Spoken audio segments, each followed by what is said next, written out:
नमस्कार। आप देख रहे हैं बीसीसी न्यूज। मैं हूं आपके साथ कमला शर्मा। खबर है राजधानी लखनऊ से। लखनऊ कमिश्नरेट प्रशासन द्वारा वांछित अभियुक्तों के गिरफ्तारी हेतु चलाए जा रहे अभियान में थाना गोमती नगर पुलिस द्वारा उधापन करके रुपए लेने वाले 4 शातिर अभियुक्त को गिरफ्तार करके उनको जेल भेज दिया। उनके पास से 6,40,000 रुपए नगद, एक तमंचा, एक जिंदा कारतूस बरामद किया। ऐसी ही खबरों को देखने के लिए चैनल से जुड़े रहें। धन्यवाद। जिसमें बताया गया था एक बुजुर्ग व्यक्ति आया था, श्यामलाल, जो कि पावर कॉर्पोरेशन से रिटायर हुआ, 4th क्लास वहाँ पे कर्मी था। और उसने बताया कि कुछ लोग उसके घर पर आए और 2 लोग उसके घर पे आए प्रिसाइजली, और आने के बाद उन्होंने उससे कहा कि कहीं पर गैस पाइपलाइन फट गई है, और चूँकि वो पहले से उसने उसकी ज़मीन समतल की थी उन लोगों ने, तो ये उसके साथ चले गए। जब वो उसके साथ गए तो जाने के बाद 2 व्यक्ति और आते हैं, और आने के बाद उन्होंने उसको धमकाया कि आप 10 लाख रुपए अगर नहीं दोगे तो तुम्हें जान से मार देंगे और तुम्हारे परिवार वालों को भी जान से मार देंगे। और इस बुजुर्ग व्यक्ति का कहना था कि उसके बाद इन लोगों के इन्फ्लुएंस में वो बैंक गया, और बैंक जाने के बाद उसने 8 लाख रुपए जिसके अकाउंट में कैश अमाउंट था उसको निकाला, और निकालने के बाद इन लोगों को दे दिया। और जब ये घटना पुलिस को रिपोर्ट हुई तो तत्काल गोमती नगर विस्तार में मुकदमा पंजीकृत हुआ, और पुलिस टीमों ने इस पर काम करना शुरू किया। तो उसमें बीटीएस के माध्यम से और कैमरे के माध्यम से कुछ व्यक्ति दिखे जो वाकई इसके साथ बैंक गए थे।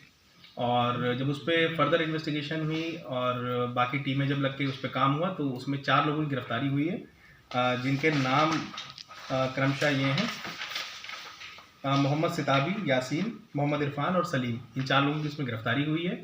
इनका पहले भी आपराधिक इतिहास इस तरह का रहा है। इनके पास से 6,40,000 रुपये की बरामदगी हुई है, और 2 बाइकें जो घटना में यूज़ हुई हैं वो बरामद हो गई हैं। एक 32 बोर का एक असलहा, देसी असलहा, वो भी इनके पास से बरामद किया गया। तो इनका कुछ आपराधिक से जुड़ा हुआ था या बैंक फ्रॉड का मामला? नहीं, टेक्निकली जैसे आपने ब्रीफ किया उसके हिसाब से तो रंगदारी का मामला है। जी जी जी जी बैंक फ्रॉड का मामला आप इसलिए नहीं कहेंगे क्योंकि जो व्यक्ति हमारे पास आया उसने बताया कि पहले इसको घर से लेके गए और ले जाने के बाद इसको धमकाया। धमकाने के बाद उस इन्फ्लुएंस में एक व्यक्ति इनके साथ आया, बल्कि 2 व्यक्ति साथ आए बैंक में, और बैंक में एक व्यक्ति इसके साथ गया जो सीसीटीवी फुटेजेस में हमें दिख रहा है। और उसके बाद जब वहाँ से निकले तो पैसा उन्होंने उस दूसरे व्यक्ति ने ले लिया, और पैसा लेते हुए निकला है, और उसके बाद वो व्यक्ति इन्हें छोड़ के भाग गया।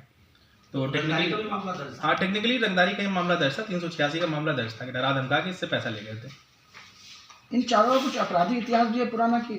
हाँ, इनका आपराधिक इतिहास है। आप देखिए, सलीम के ऊपर 3 अभियोग इस तरह के पंजीकृत हैं, यासीन के ऊपर भी 2 अभियोग पंजीकृत हैं, और बाकी इरफान के ऊपर भी है, और सिताबी के ऊपर भी अभियोग पंजीकृत है। ये पहले भी एक साथ इस तरह का काम कर चुके हैं। बस्ती से ये जेल गए हैं, उन्नाव से भी ये जेल गए हैं, और इस तरह के प्रकरण में इस तरह के लोगों को ये चिन्हित करते थे, और चिन्हित करके उनसे फिर पैसा लेकर वहाँ से गायब हो जाते थे। सर, ये 4 लोग हैं कि इनके साथ और लोग भी हैं? नहीं, फिलहाल तो इसमें 4 लोग ही प्रकाश में आए हैं, और हमारी घटना में भी 4 लोग हैं। उसके अलावा इनके सीडीआर और इनकी बाकी डिटेल्स देखी जा रही हैं।